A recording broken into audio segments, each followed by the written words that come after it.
right, good afternoon, East Hampton Town Board. You're live, being recorded. We're streaming to YouTube, and we're live on 22. You may begin. Great. Thank you, LTV. Good evening and welcome, everyone, to the June 6th meeting of the East Hampton Town Board. Carol, if you please read the roll call. Present. Sorry. Present. Present. Present. If everyone could please stand for the Pledge of Allegiance. I pledge allegiance to the flag of the United States of America and to the republic for which it stands, one nation, under God, indivisible, with liberty and justice for all. Sorry, Kate. That's That was. I still let that in, Jim. So tonight we have 5 public hearings. The first is a budget modification for the community development block grants. Second is we're hearing to see if we want to pass legislation to appoint alternate members to the Zoning Board of Appeals, as well as to appoint alternate members to the Architectural Review Board. And then we have 2 hearings for grants of scenic and conservation easement. That's followed by public portion and then resolutions. But before we begin, we have Hugh King here, who has 2, maybe 3 announcements. Okay, I'll make 2, and then you can decide, Madam Supervisor, if I can make the 3rd one. Okay, on June 9th, which is Sunday at 4 p.m., the Playwrights Theater of East Hampton will present a stage concert reading of The Lisping of a Muse. The show will be performed by King and his band of local community players. The program will feature poems written by Paine in his younger years, theatrical criticisms from Paine's newspaper, the Thespian Mirror, the first newspaper in New York City devoted entirely to the theater, love letters between Paine and author Mary Shelley, Paine's recollection of his time with the Cherokee Nation, and personal letters from Paine to his sister and various citizens of East Hampton. June 9th, 2024 is the 233rd birthday of John Howard Payne, whose legend began in the 19th century, and it was said he was born in the house in East Hampton called Home Sweet Home. No, he wasn't. Okay, that's a legend. You have to come to the museum and you'll find out why. Okay? So that's this Sunday, June 9th at 4 p.m. Where? I'm sorry, LTV Studio. Okay. Studio 3. Okay? And of course, Payne wrote the words to one of the most famous songs of all time, Home Sweet Home. So that's this Sunday, June 9th at 4 p.m. Will we recognize anybody that's performing? Pardon me? Will we recognize anyone that's performing? You might recognize the town crier. Okay. He'll be there. Other people are Amanda Jones, Barbara Strong-Borsak, Lenore Thomas, Melissa Freitas-Kangelowski, Martha Lee, Joe Brondo, and Colleen Curtin. Okay? Oh. And we'll be out of there in about an hour and 15 minutes, just in case you need to go to dinner. Okay? Now, on Saturday, June 15th, at the Amagansett Life Saving Station, there's going to be another program dedicated to the Saboteur's Landing of June of 1943. Jeannie Chips Henderson has put together a film montage consisting of the 2012 reenactment that we did on the beach. There was a movie made in 1943 called They Came to Blow Up America, which was filled with a lot of inaccuracies, but she's picked part of that movie out. There's going to be Peter Garnham of the Amagansett Historical Association, I believe in 2012, gave a lecture about this at Clinton Academy. That's going to be included. The movie tone of the trial in Washington, D.C., and then after the program is over, there'll be a quiz contest. And if you don't answer the questions, you have to pay for parking. No, I'm kidding. And finally... Wait, time out. What time? Yes. What time is that? Thank you, Madam Supervisor. June 15th, 6 p.m. at the Amagansett Life Saving Station. Okay. I have one more. Go ahead. And I'll do the time on this one. Okay. And the place. Okay.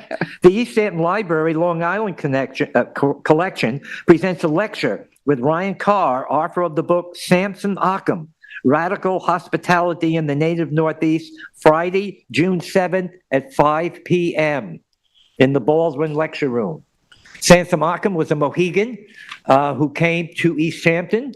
He was ordained in the Presbyterian Church. He taught school at Montauk, and he went to England to raise money for a building that was eventually called Dartmouth College. So that'll be a lecture June 16th, 27th 27th. at 5 PM. No, June 7th. Oh, June 7th, Tomorrow. Look, we really. tomorrow. Ring the bell here, hold it, okay. June 7th at 5 PM, I'm sorry. Okay, do you have all that? We got it. I'm out of here. Good to see you, thank you. Thanks, you. All right, Carol, if you'd start reading the COVID disclosure and then move on to the first hearing notice, please.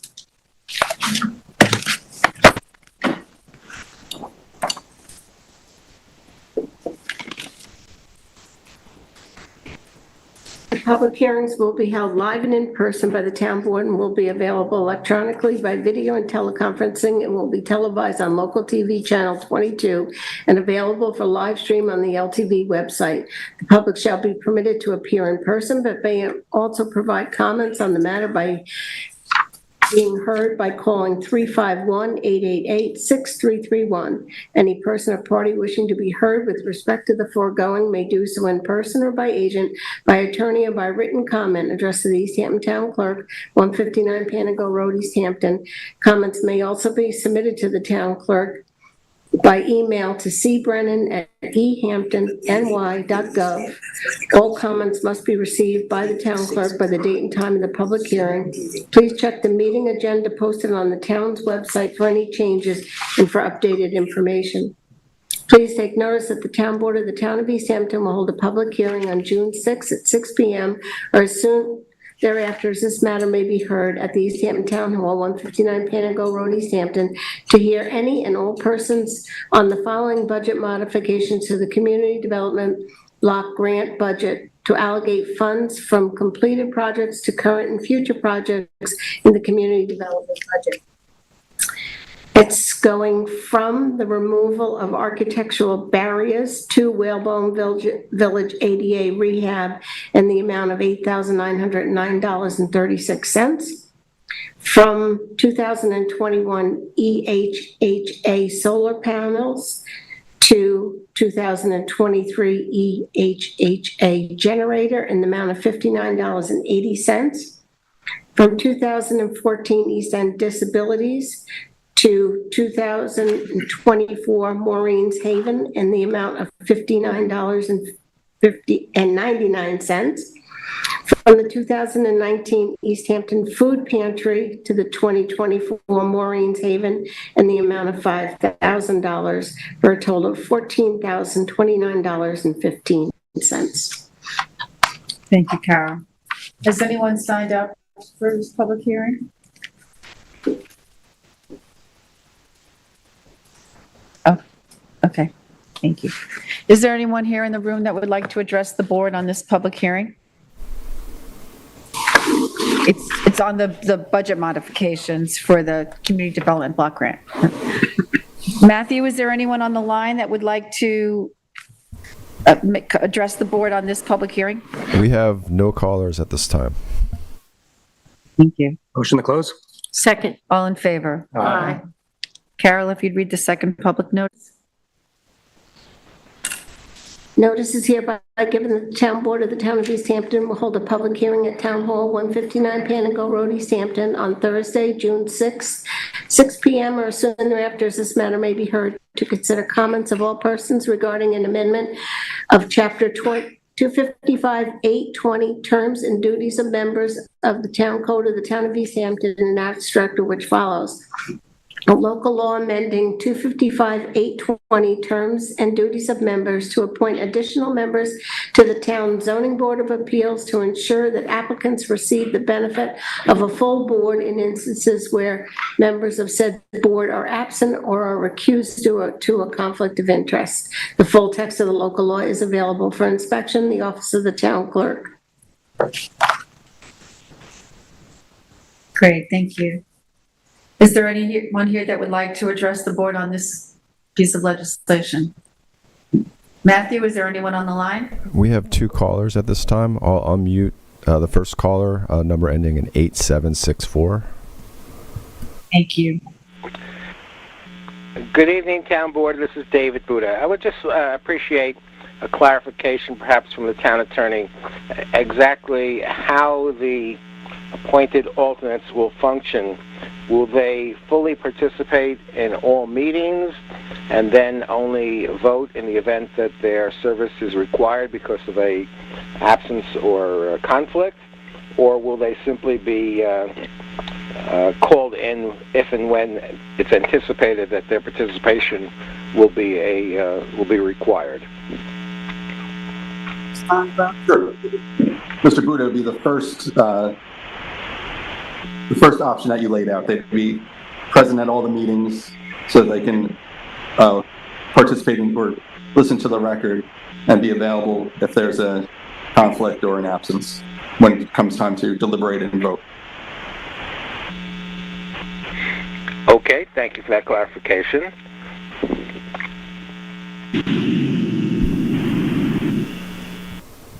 All right, Is that it, David? we have one more Okay. caller. Caller with number ending in 4221. I'm going to unmute you. Thank you. Good evening, Madam Supervisor and members of the Town Board. First, a belated thank you for restoring evening meetings. This is actually the first time I've taken you up on it. So, and then I just want to make two quick preface points to my brief comments on this Jane, public hearing. Would you please I'm sorry, I didn't say my name. Oh my state God. your name for the record, please? I know, I'm sorry. It's Jane Meering in Amagansett. Thank you. Excuse me for that faux pas. Okay, two preface points. First, when this draft legislation was issued, all And board Jane, members were asked to offer- Jane Meering, this is Councilmember David Leese. Are you speaking on behalf of yourself? I was just about to say that. Well, I'm speaking on behalf of myself as a board member. What I was about to say is board members were asked to offer comments if we had them. So I also want to say I'm speaking only for myself as an individual member. I'm not representing anyone else on any of the boards. Is that Thank you, Jane. sufficient? Okay, thank you. Yes. And then second, I did come to the work session on May 7th. I think that was the original date of that work session. It got bumped, and I offered a set of recommendations for you to consider, and I know Council Connolly had addressed a number of them, but I only want to leave you with two quick points this evening. So overall, again, I want to say I fully support the addition of alternates. I agree it's really in all parties' interest to have a full 5, members in place for decision making. But again, this language, it says alternate members to serve where a member is absent. I still believe that alternates should not participate in place of a member who just might not be able to attend in person or by Zoom on a one-off basis because they're on vacation or they're sick and they couldn't do it. We have on the zoning board a very clear protocol. When someone can't be at a public hearing, we watch the meeting, we fully go through the record, we can attest and that we are prepared and board members are able to make decisions and participate. So I still really would like you to rethink, that an alternate steps in every time anytime someone can't make a meeting. Of course, I believe they should be there to fill in for a member who recuses for a conflict or maybe someone who's been on extended long-term absence. So I wanted to make that point again to the record. Secondly, I'm just still interested in this one-year term, and I wanted to offer perhaps if there are 2 alternates, maybe just for a little more consistency, you have 2 alternates with 2-year terms that stagger. So you have maybe a little more longevity and consistency. So those are the only 2 points I wanted to offer. Thank you for your consideration. Thank you, Jane. Matthew, is there anyone else on the line? No. Okay, great. Motion to close? Second. All in favor? Aye. Okay, we're up to the 3rd public hearing, please, Carol.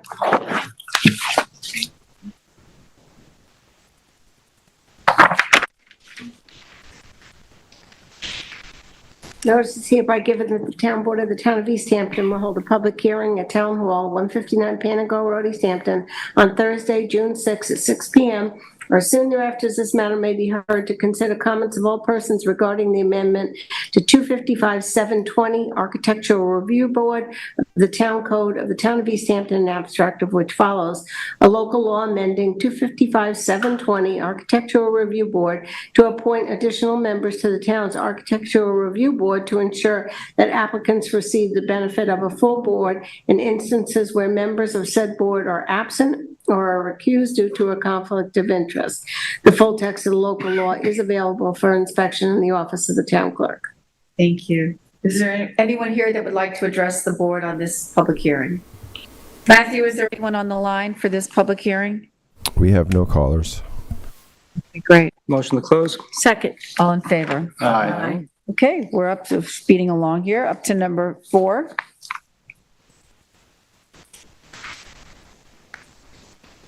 Please take notice that pursuant to Section 247 of the General Municipal Law of the State of New York and the provisions of the East Hampton Town Code, the Town Board of the Town of East Hampton will hold a public hearing in the Town Hall Meeting Room, 159 Panago Road, East Hampton, on Thursday, June 6th at 6 p.m. or as soon thereafter as this matter may be heard, concerning the following grant of scenic and conservation easement to the Town of East Hampton.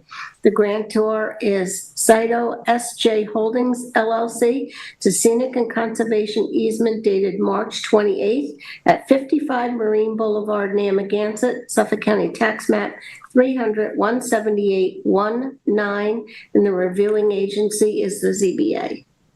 Thank you, Carol. Is there anyone here that would like to address the board on this topic?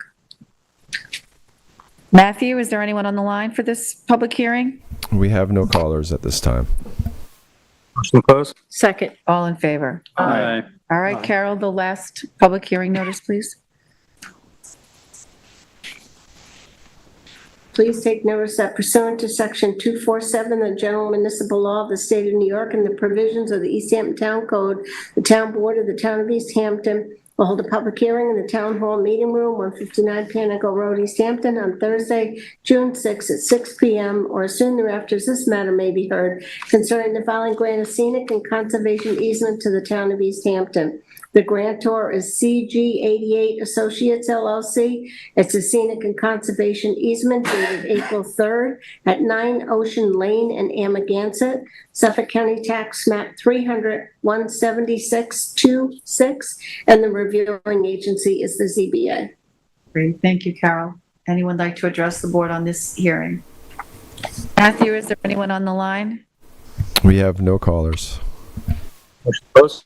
Second. All in favor? Aye. Okay, so now we're up to public comment. And the first speaker is Carol Buda.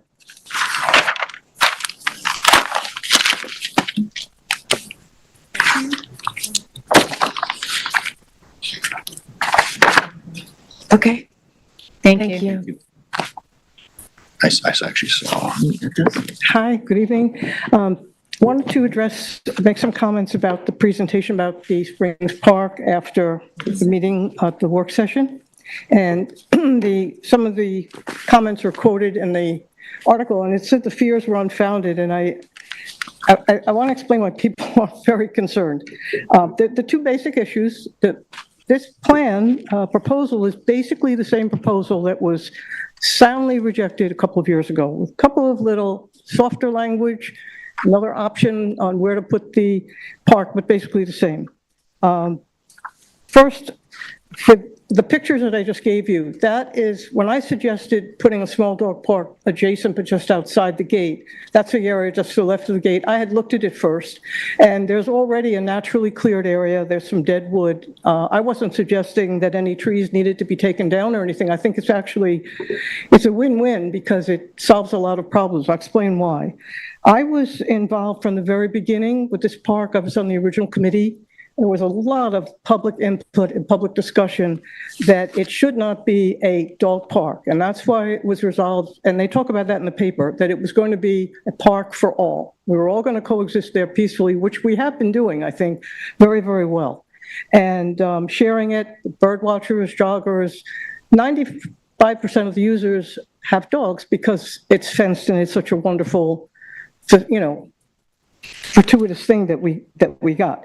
My concern is if you take any portion of the inside of the currently fenced park that was designed to be used by everybody and give it to a specific group for a specific use, you're creating, I think, a dangerous precedent, because another 5, 10, 15 years down the road, another group, the joggers might say, we're afraid of dogs. We think the jogging path should be, fenced off. Or the birders could say, this isn't working for us. We think half of this park should be a bird preserve. I'm just saying you're setting a precedent.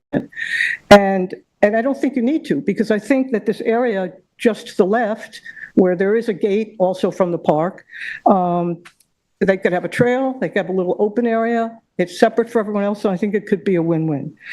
The other thing, some of these comments are really interesting, because Neil Kraft is quoted as saying, I was the one who commented that shade is really important. And one woman in the park said to me the other day, it's not important, it's a necessity. She feels it's a serious threat to health, safety, and the functionality of the park, and I kind of agree.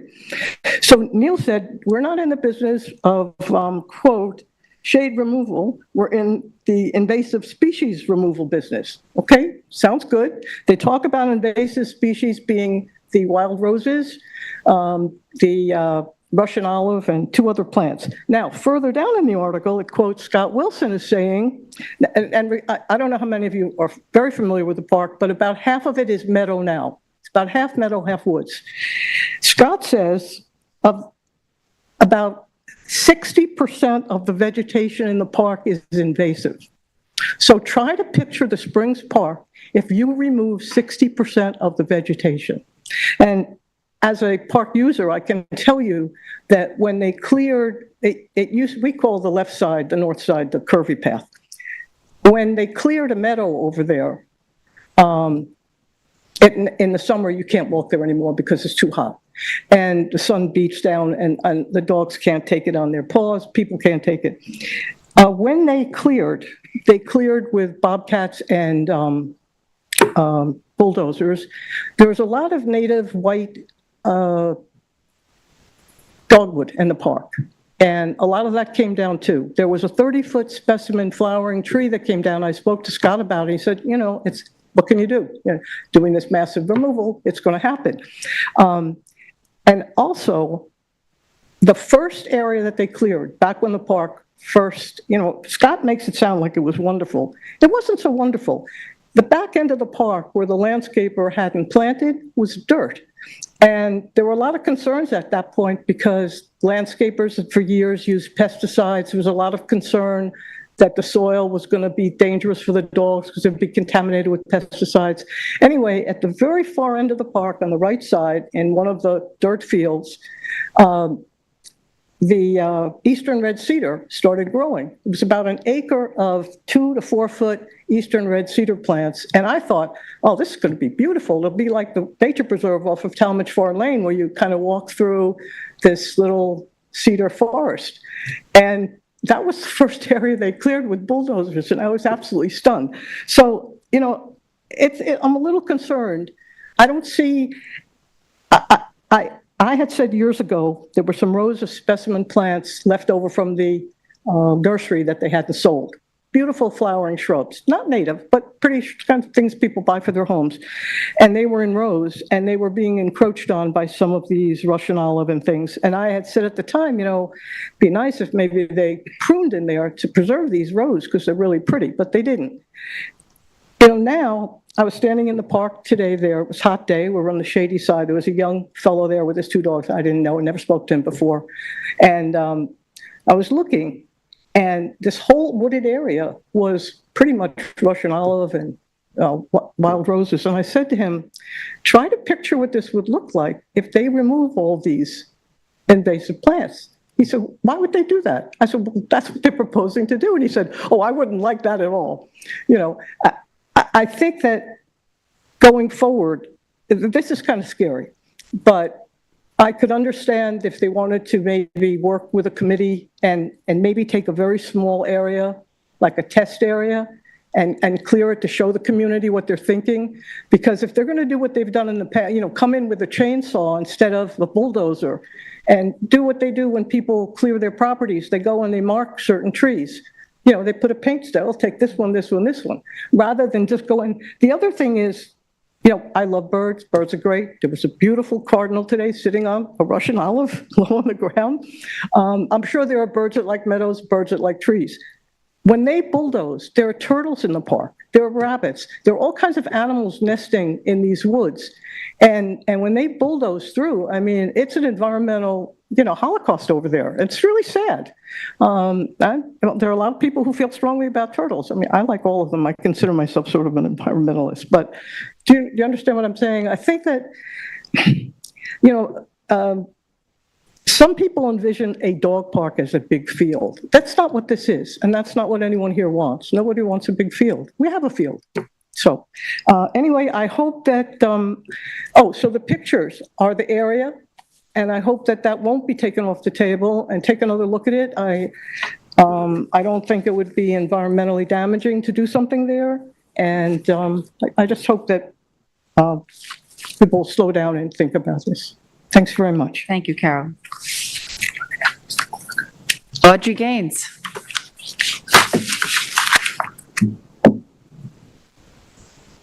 Welcome, Audrey. Thank you very much for having me. Good evening, town board members. Thank you for giving me this opportunity to speak to you this evening. I came with an invitation. So I'd just like to tell you what it's all about. By now, we should all be familiar with the Juneteenth Emancipation Proclamation of 1863.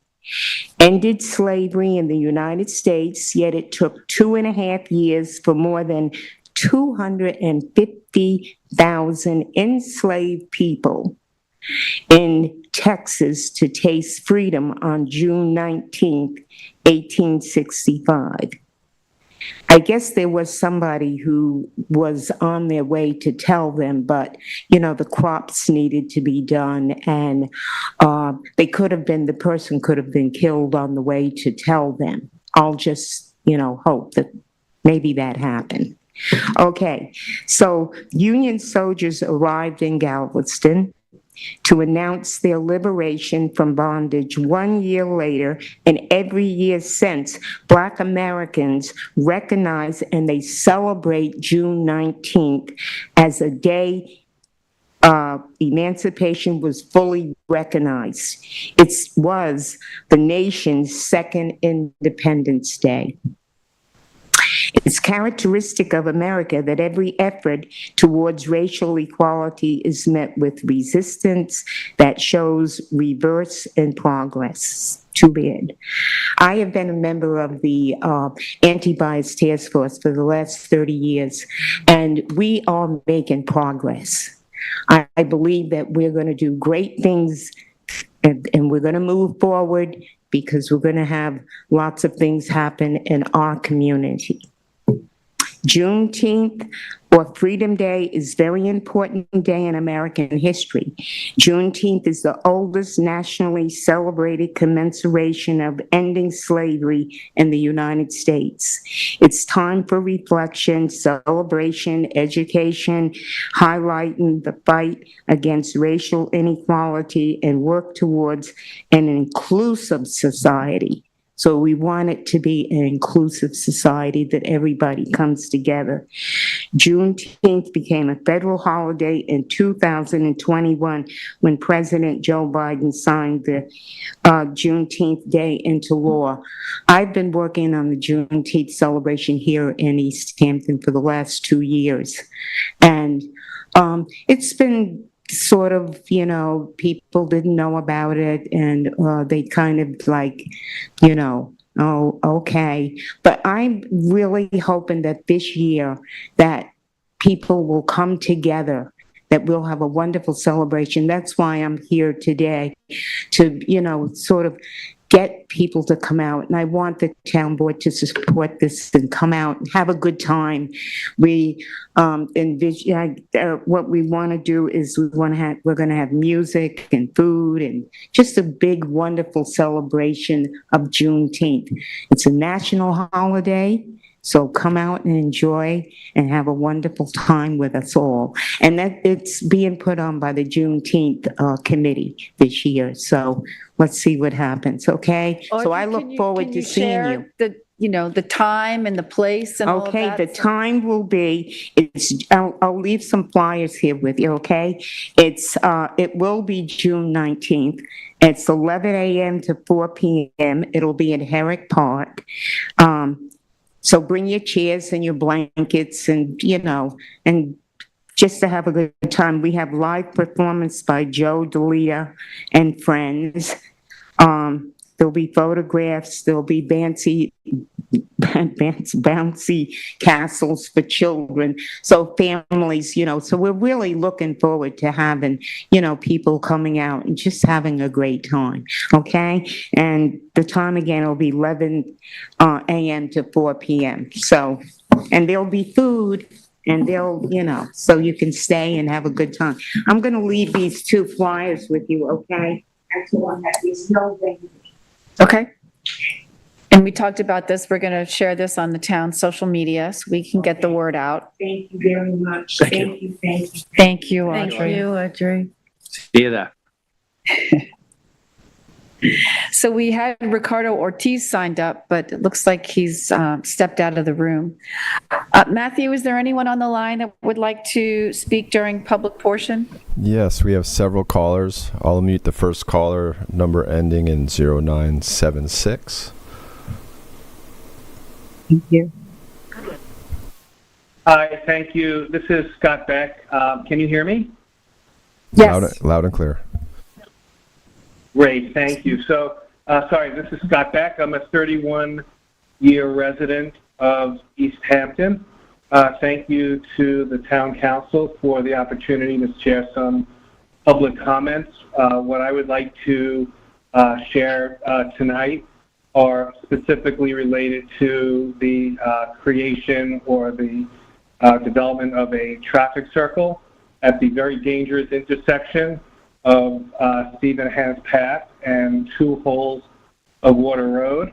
I did have the pleasure a little earlier this week of sharing some thoughts as well, but given the opportunity to share again, I thought it might be helpful. I also recall when I chatted earlier, I referenced the slogan, "Drive like your kids live here," and I really do think that that's everything, because my motivation when I started sharing my thoughts about that intersection over 2 years ago was really related to my kids getting in a car and leaving my house and saying, "Dad, we're going to town," and me holding my breath until I felt that they were potentially, or that they were past that intersection safely. I would offer maybe an example of last summer when I was just coming home from town and trying to cross Stephen Hans Path to get home. And you would suspect or expect that everybody would, it's really 1 lane each way. But the chaos was unheard of. I was pulling up to the intersection and somebody decided to pull up to my left, which was clearly in the other lane. And then 2 cars pulled up to my right. So there were 4 of us going across in one direction. And then wouldn't you know, the car to my right was also trying to make a left and was trying to outpace me. So at the end of the day, I think I know this is a ticking time bomb. I know that there's strong consideration and funding that's available for this corner, for this intersection to be corrected.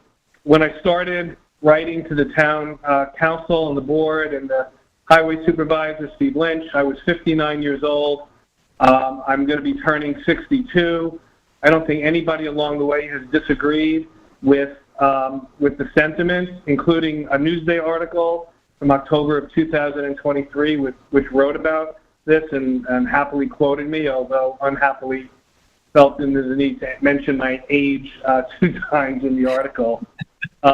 But I just think that the consideration for moving, and not just moving, but moving quickly, is critical.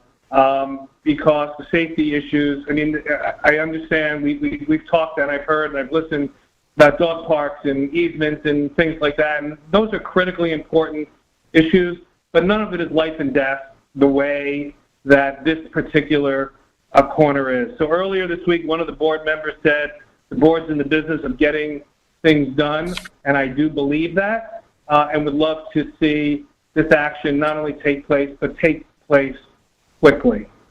So thank you for your time. Thank you, Scott. Matthew will take the next caller. Okay, I'm unmuting caller number ending 9574. Hi, this is Jessica Moser. Can you guys hear me? Yes. Okay, good.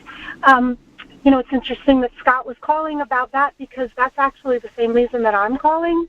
I'm not like Scott in that he, I guess, has been trying to get this to happen for years and years, and this is really my first time calling you guys and raising it as an issue. I live in East Hampton. I'm in Springs, 120 Tyrone, and, driving around, in and out of town, going to see friends in different places, and that is just, that intersection is just very dangerous, and, really wanted to take the opportunity to bring it to the board's attention. I'm glad to hear that it already has been, but I would just like to kind of put it out there from my perspective as well that this is an accident. That corner is an accident waiting to happen, and if there's anything we can do to get it at a higher priority, it would be very appreciated, and I think a lot safer for everybody. Thank you, Jessica. Thank you. We'll take the next caller, Matthew. Okay, unmuting caller with the last four digits 8764. Good evening again, Town Board. This is David Buddha. I, too, would like to comment on the additional actions that you're planning to take this evening with respect to implementing your plan to build a massive oblong-shaped roundabout at the intersection of Stephen Hans Path, Long Lane, and Two Holes of Water. There is absolutely no doubt that safety is the first concern of all residents, all parents, anyone that has any sensibility is concerned about safety. So safety is your highest priority. Frankly, if people passing through East Hampton have to sit in a line of traffic, I don't really care. But if anyone is injured at an intersection unnecessarily, that is of concern to me. I happen to drive through two four-way stop intersections on a regular basis on my way headed out to Montauk to play pickleball. And those intersections on Abrams Pass and Accabonac Road and at Town Lane and Abrams Pass work really well. All four directions of traffic come to a complete halt. Everyone is considerate. They look around. They apply the appropriate rules. They take it one step, one car at a time.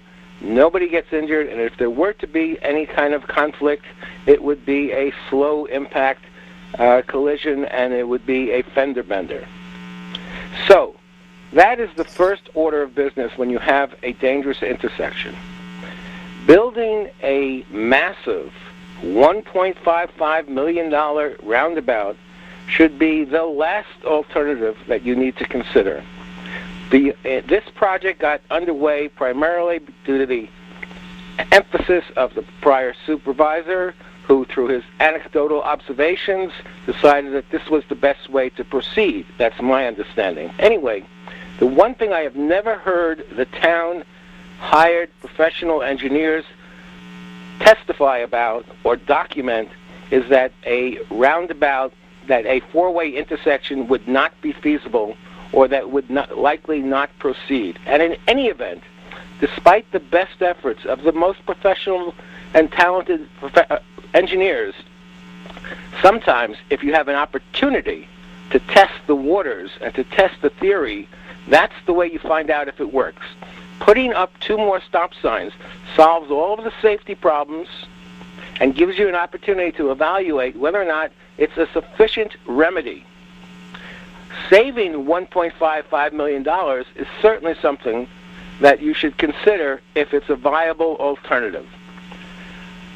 And that's really all I have to say. I appreciate that you took the time and had a work session and spent a lot of time at Tuesday's work session discussing this matter. So I appreciate that you've at least slowed down, paused, and given this a better airing before you act on it. I appreciate that. But there is just one more thing I want to say. I've always wondered, why certain things have to have public hearings under the town law that the state has enacted. We sometimes have public hearings on things that are relatively minor and perhaps could be handled by the alternative resolution for allowing a permissive referendum. But there is in the law the opportunity for you to have a public hearing on any topic that is controversial if you choose to do so. You are certainly not required to have a public hearing on this $1.55 million expenditure, but you have the opportunity to, if you wanted to get a full additional opportunity to the public to weigh in and to give their comments. And my time is up, so I bid you a good evening and thank you for your time. Thank you, David. Ricardo, did you want to speak?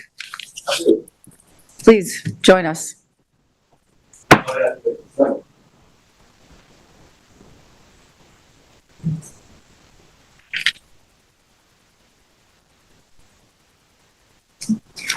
Hello. So I realize you're tall, but if you could just direct that up, that's great. Thank Hello. you. Hello. How are you guys doing today? Good.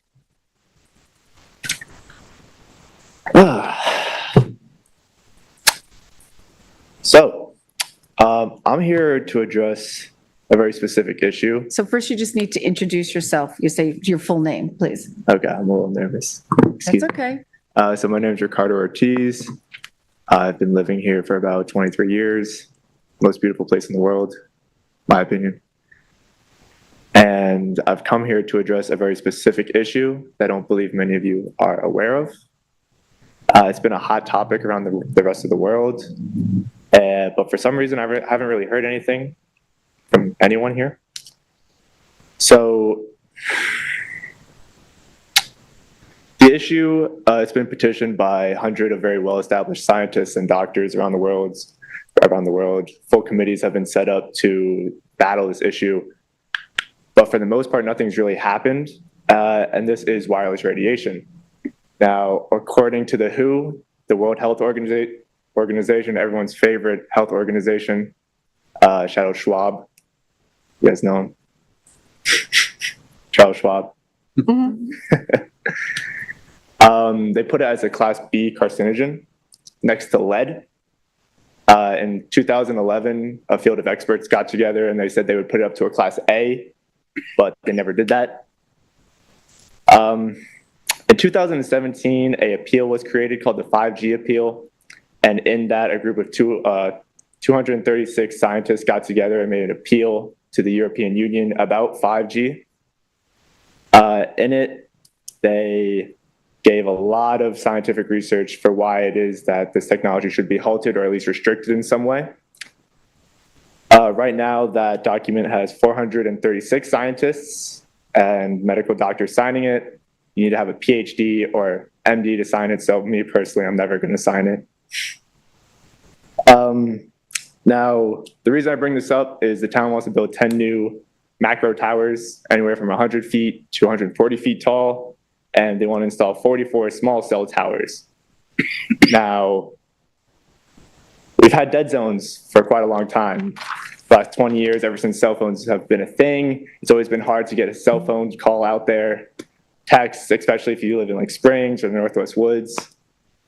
So I understand the issue, but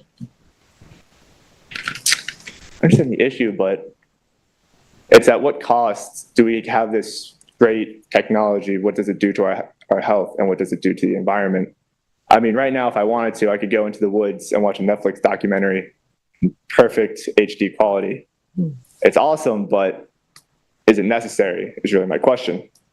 So according to the European EMF guidelines for 2016, there is strong evidence to link exposure to this radiation as It links to cancer, breast cancer, brain cancer, tumors, Alzheimer's, increases in anxiety, depression, memory loss, insomnia, and male infertility. I don't know if you guys know this, but we have a 1.6 birth rate right now in the country. You can't sustain a country on a 1.6 birth rate. Next. My favorite part. So right now, 15 different states have issued some sort of restriction on this kind of technology. Most notably, California has issued a restriction in most of their schools and hospitals. The California Fire Department has made it a point not to allow the construction of these towers on their property.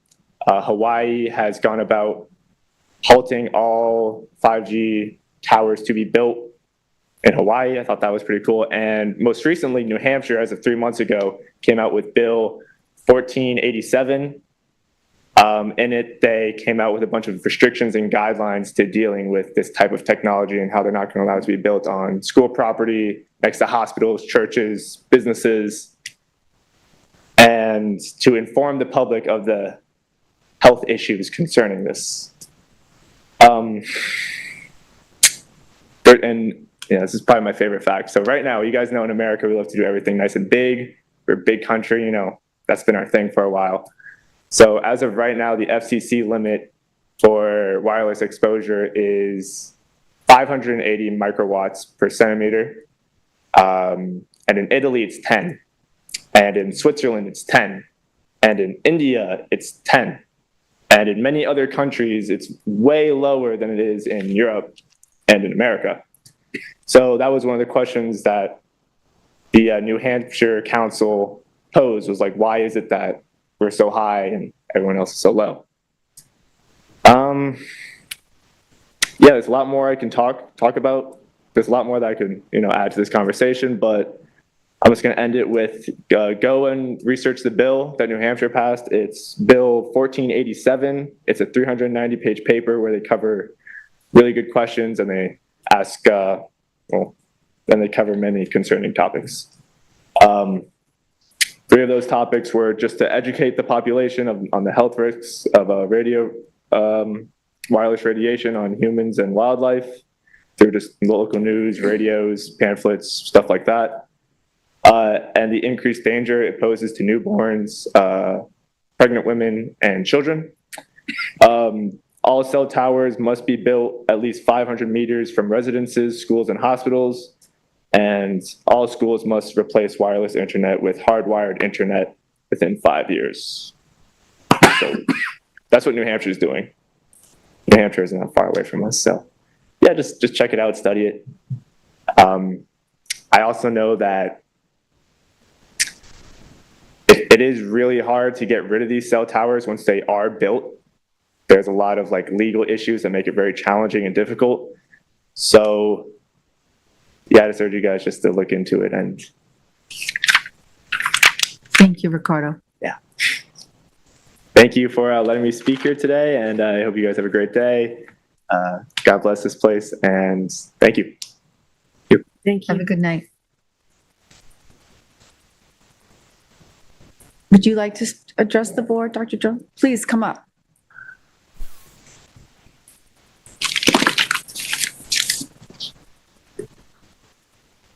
Supervisor Gonzalez, officials, thank you so much for giving me this Could you opportunity. just pull the microphone down in front?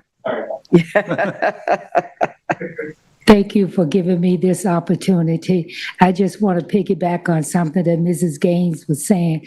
I am the head of that committee that's doing Juneteenth, and I just wanted to read something to share with the board, if I am allowed to. Absolutely. Race, age, nationality, blend this future together. Our goal is to bring this community together as one big family. Different people, different beliefs, different dreams and hopes, and a deep longing to ignite the atmosphere with love. This is what we want to experience on Juneteenth and every day. We'll becoming a wonderful mosaic of culture here in our beautiful East Hampton. And we want all of us to join together to celebrate and honor our ancestors. Black history is American history, and we want to bring truth, facts, and awareness to everyone, especially our youth. Black Pride stands on the Juneteenth reflection of freedom. Black Pride is part of our being that we cannot change. James Brown sung, "I'm Black and I'm proud," and so am I. Believing in ourselves, embracing Black pride is not about trying to convince, it's about trying to educate. Education leads to liberation. We invite everyone in the community to honor African American history and enjoy a family-friendly celebration on June 19th. And we hope to see you there with your families, with your chair, your pillow, or your blanket. And thank you again. Thank you, Dr. Jones. Dr. Jones? Dr. Jones? Sorry, Dr. Jones. Would you mind leaving your contact details with the town clerk, if possible? I just would like to email you afterwards, so. Oh, okay. Thank And I'm you. sorry, I didn't give, how you know my name? Okay, well. No, you're from You're celebrated from afar.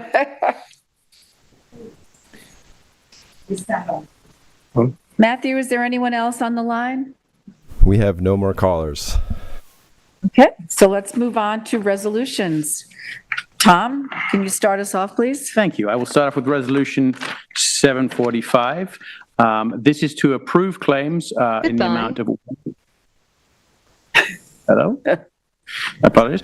This is to approve claims in the amount of $1,857,183.60 on the utility warrant number 6A, and for the amount of $39,838.64. Second. All in favor? Aye.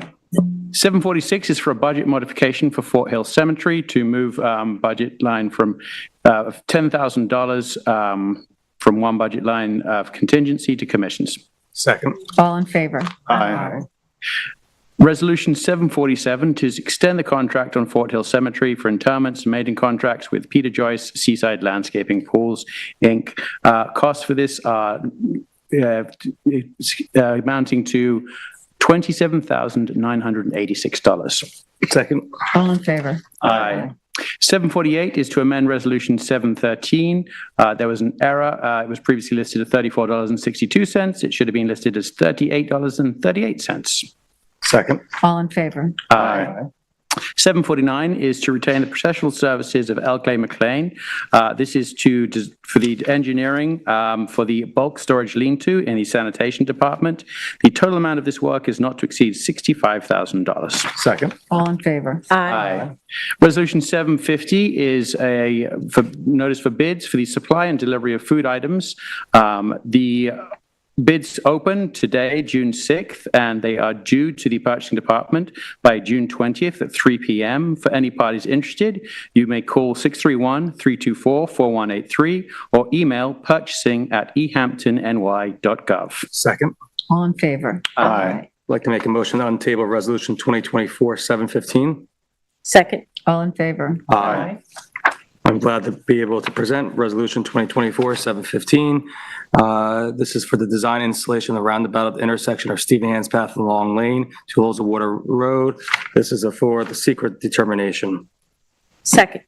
All in favor? Aye. I would like to make a motion on table Resolution 2024-716. Second. All in favor? Aye. I'd like to make a motion to, I'd like to offer Resolution 2024-716. This is a bond for $775,000 for the roundabout construction at the location of Stephen Hans Path and Long Lane. The PPU on this is 15 years. I have 3 amendments in here I need to amend. There are 3 dates on it. They are dated May 21st, 2024. I need to make them dated June 6th, 2024. Second. Second is amended. Carol, can we have a roll call, please? Aye. Aye. Aye. Aye. Aye. 751 is a scheduled public hearing for a real property acquisition and amendment 2024 Management and Stewardship Plan. The promoter owner is the O'Connell Family Irrevocable Asset Management Trust. The location is 327 Fairview Ave in Montauk, Suffolk County Tax Map 300-19-9-20. It's 0.5 acres of land. Proposed purchase price is $300,000. The public hearing will be held on June 20th, 2024 at 6 p.m. Second. All in favor? Aye.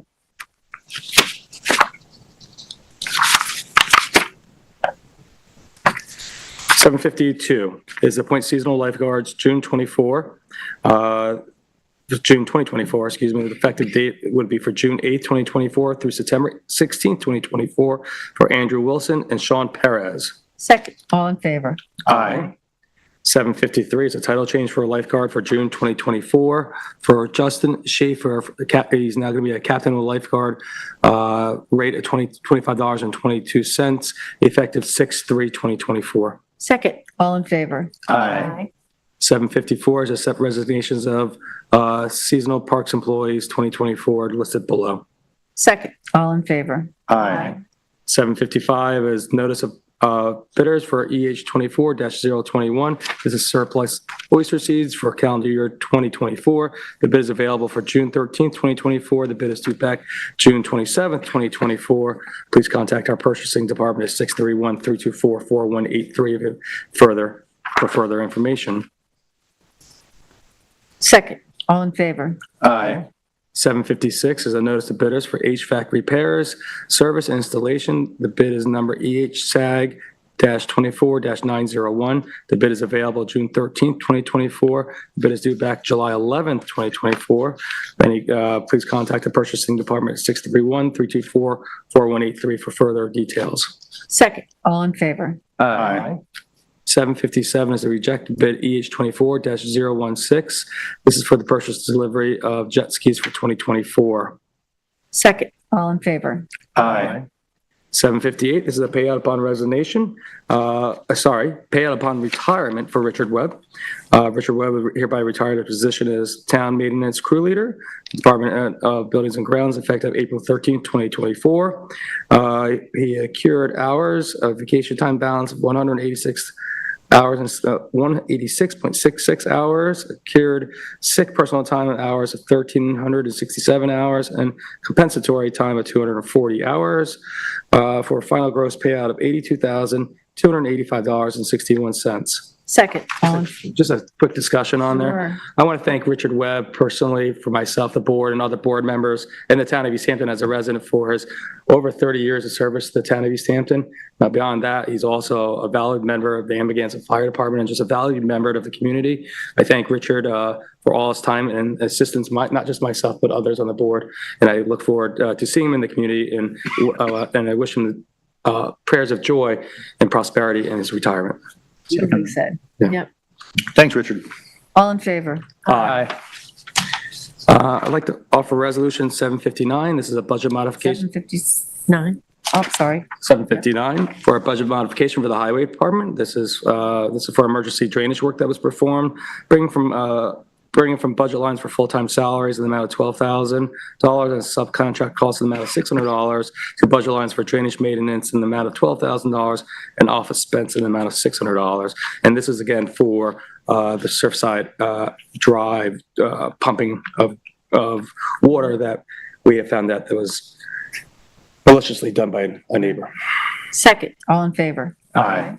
I have Resolution 760, which is to schedule a public hearing and a notice of public hearing for a grant of scenic and conservation easement for Peter Joyce pursuant to Section 247 of the General Municipal Law.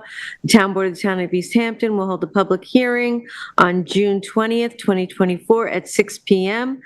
Concerning the following grant of a scenic and conservation easement. The grantor is Peter Joyce.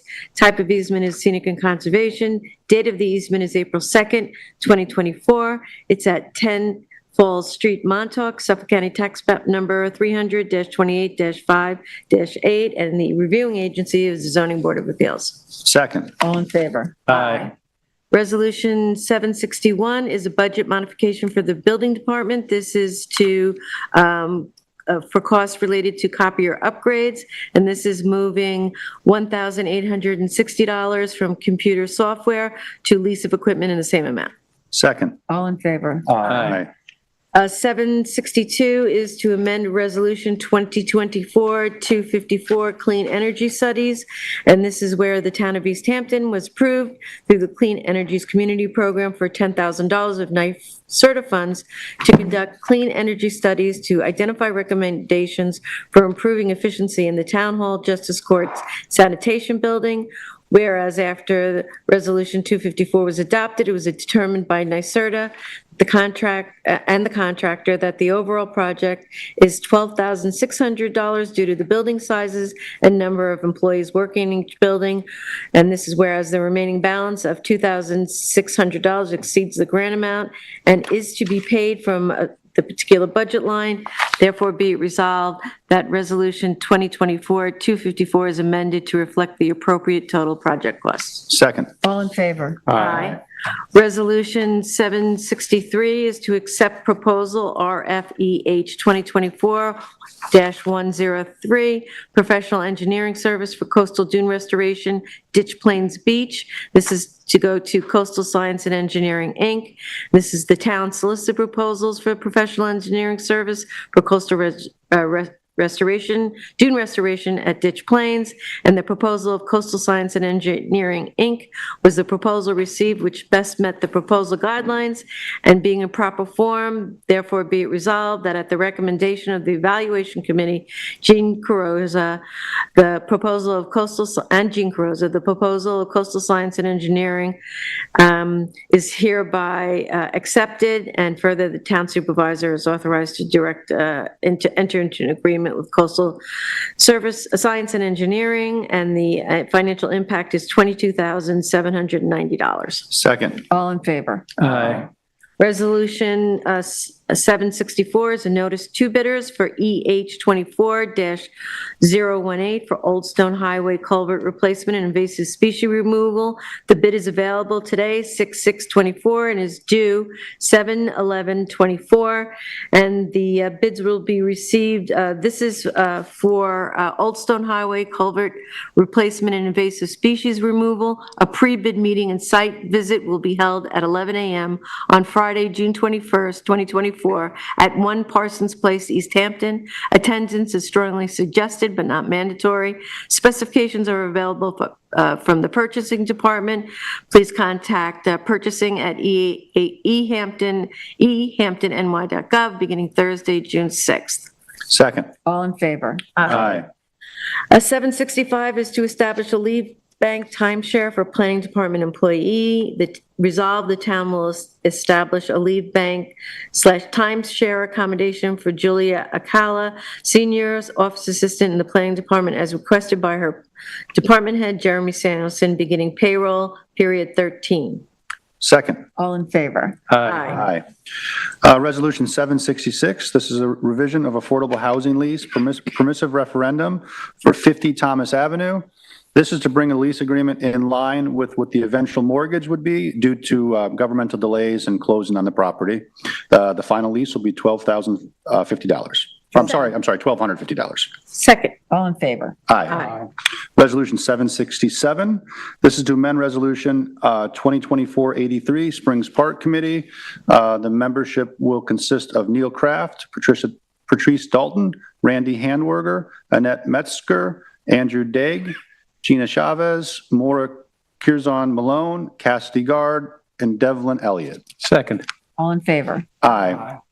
Resolution 768, this is a budget modification for retiree insurance, moving money in the amount of $12,052 from the health insurance line to health insurance retiree in the amount of $11,052, and to dental optical retiree in the amount of $1,000. Second. All in favor? Aye. Resolution 769, this is to authorize a title search for 20 Dorset Road. The town of East Hampton wishes to recapture the home at 20 Dorset Road and authorize it, which is part of the Affordable Homeownership Program, and authorizes the title search in the amount of $250. Second. All in favor? Aye. Resolution 2024-770 is to amend Chapter 167, Littering and Dump Control. We're holding a public hearing on Thursday, June 20th at 6 p.m. as the town board finds it to be in the best interest of the town to replace the word "or" with "and" in Section C of Section 167-2 in the town code to provide ordinance enforcement with additional tools to enforce the littering and dump control code. Second. All in favor? Aye. 2024-771 is the list appointment from provisional for Madison Liebman, and this is to the position of office assistant in the Human Resources Department with no change in hourly rate or budget account, retroactive to March 20th of this year. Second. All in favor? Aye. 772 is to appoint part-time police officer to the East Hampton Town Police Department, Bridget Gabrielle, at the hourly rate of $29.64, effective June 9th of this year. Second. I'm sorry. All in favor? Aye. 773 is to schedule a special public meeting on Wednesday, June 12th at 9:30 for the purpose of accepting a bid by resolution. Second. All in favor? Aye. 774 is to waive the tent inspection fee for the East Hampton High School 2024 graduation. Second. All in favor? Aye. 775 is to accept bid EH 24-014, printing of envelopes and business cards, Check-O-Matic, Ridgewood Press, Concept Print, and Montauk Printing and Graphics. Second. All in favor? Aye. 776 is to accept bid EH 24-017, printing of miscellaneous forms, Montauk Printing and Graphics, and Ridgewood Press. Second. All in favor? Aye. 777 is to accept the 2023 Community Housing Fund audit for the year ending December 31st, 2023. Second. All in favor? Aye. 778 is to approve the intermunicipal cooperative purchasing agreement with Sag Harbor Union Free School District. Second. All in favor? Aye. 779 is a budget modification for the town attorney's office. We're moving $180 from full-time salaries to travel, conferences, and dues. Second. All in favor? Aye. 780 is a budget modification for the airport. We're moving $104,000 from aviation fuel to subcontractor costs. Second. All in favor? Aye. 781 is to amend Resolution 2024-695 to correct the term. This should be effective June 14th, 2024 through June 13th, 2025. Second. All in favor? Aye. 782 is an extension to retain LK McLean Associates Engineering Services for small projects, and this is to provide professional engineering services for small projects as needed where total project engineering costs are not anticipated to exceed $5,000 at an amount not to exceed $60,000. Second. All in favor? Aye. 783 is to deem surplus an approved donation of ocean rescue vehicle. This is the town of East Hampton wishes to donate the surplus personal watercraft vehicle to the West Hampton War Memorial Ambulance Association. It's a 2005 Yamaha Wave Runner, and the reported value of said donation is $4,159.20. Second. All in favor? Aye. We have I have- one additional resolution. Yes, I have a resolution 784. This is the approval of various special events, June 2024. The first one is the following special events are hereby approved with the conditions agreed upon by the reviewing committee versus Montauk Yacht Club Safe Harbor Welcome Party, 32 Star Island Road, Montauk, Friday, June 6, 2024, 6 p.m. to 9 p.m. Setup is on 6/5 at 12 p.m. Takedown 6/10 at 12 p.m. Next one is Nancy Muse at Fort Pond House, a celebration of life for Jonas Veprick at 128 Second House Road, Montauk, Saturday, June 8th, from 10 a.m. to 3 p.m. Next is Montauk Library, story time on the Montauk Green, 7 Mondays in July and August. That's from 7/8 through 8/19, and it'll be from 11 a.m. to 12 p.m. Next is Montauk Historical Society Annual Craft Fair at Second House, 12 Second House Road, Montauk, Saturday, July 13th, and Sunday, July 14th, 10 a.m. to 5 p.m. Next is also for Montauk Historical Society, another annual craft fair at Second House, and this one will take place at 8 from Saturday, August 10th, and Sunday, August 11th, 10 a.m. to 5 p.m. Next, I have a number for the Arts Center at Duck Creek for their 2024 music series. First is Emmanuel Michael Concert. This is at 127 Squirrel Road, East Hampton, Saturday, June 22nd, 5 p.m. to 8 p.m. If raining, event will move indoors with 40 maximum attendance. Next is at the same location, the Arts Center at Duck Creek, part of their music series, Rachel Theron Concert. This will take place on July 11th, 6 p.m. to 8 p.m. And again, if raining, event will move indoors with 40 maximum in attendance. Next is the Arts Center at Duck Creek, Tamaki Sanders Concert. This will take place on July 18th, 6 p.m. to 8 p.m. If raining, the event will move indoors with 40 maximum in attendance. Next is the Arts Center at Ducks Creek for the Jackson Pollock Jazz Concert. This will take place on Thursday, July 25th, 6 p.m. to 8 p.m. Again, if raining, the event will move indoors with 40 maximum occupancy. Next is the Arco Iris Sandoval Concert. This will take place on August 1st from 6 p.m. to 8 p.m. And again, if raining, the event will move indoors with 40 maximum in attendance. The next one in the series is Jay Horde Concert. This will take place on August 8th from 6 p.m. to 8 p.m. Again, if raining, it'll move indoors with 40 maximum attendance. Next is the Lee Krasner Jazz Concert. This will take place on Thursday, August 15th, 6 p.m. to 8 p.m. Again, same if raining, moving indoors. The next is the New Jazz Underground Concert. This will take place on September 7th, 6 p.m. to 8 p.m. They have a rain date of Sunday, September 8th from 6 p.m. to 8 p.m. And lastly, the Martha Pritchie, I Am Ship Musical Theater. This will take place on September 14th from 5 p.m. to 8 p.m. The rain date is Sunday, September 15th from 5 p.m. to 8 p.m. Second. All in favor? Aye. Those are all the resolutions we have. I just want to remind folks that our next town board work session on Tuesday, June 11th is at the Montauk Library. Is there anything else that we need to bring to the community's attention at this time? All right, do I have a motion to close? Motion to close? Second. All in favor? Aye. Thank you, everyone, and thank you, Matthew, for your assistance tonight. You got it. Thank you. Have a good night.